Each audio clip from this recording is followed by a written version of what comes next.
Cycle চালিয়ে অযোধ্যায় রাম মন্দির দর্শনে রকি।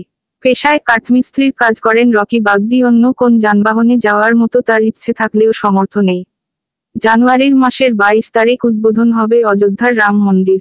সেখানে যাওয়ার জন্য এখন ট্রেনে পর্যাপ্ত টিকিট নেই। অনেকবার চেষ্টা করেও টিকিট নিশ্চিতকরণ করতে পারেনি।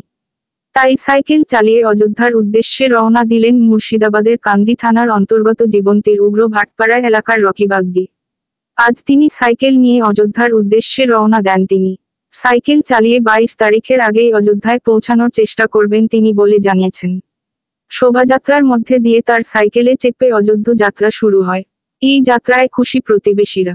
ভালো লাগছে, গ্রামে সবাই সহযোগিতা করছে, আমার খুব আনন্দ লাগছে। একটু আমি আমাদের জীবন্তী উগ্র ভাটপাড়া কান্দি থানা, এখান থেকে আমি অযোধ্যা রাম মন্দির যাব সাইকেল চালিয়ে। তো আমার অনেক দিনকার ইচ্ছে ছিল যাওয়ার, পেরে উঠতে পারিনি। হঠাৎ 22শে জানুয়ারি শুভ উদ্বোধন, সেই জন্য আমি ট্রেনের টিকিট করতে পারিনি। তাই মনস্কামনা করেছি সাইকেল নিয়ে বেরোবো।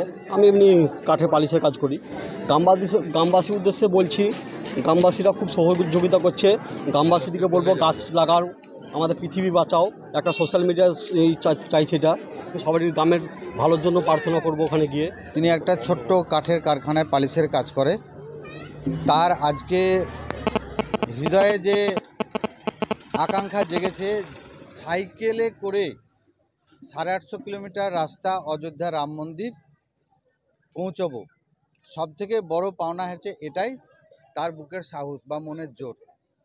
এই রকি বাগদির বুকের জোর বা মনের সাহসটাকে আমরা সকলে গ্রামবাসী তার মনস্কামনার জন্য আমাদের উগ্র ভাটপাড়া কালীতলা মন্দির থেকে তাকে আজকে অযোধ্যার উদ্দেশ্যে আর কিছুক্ষণের মধ্যেই আমরা সহযোগিতা করব তাকে।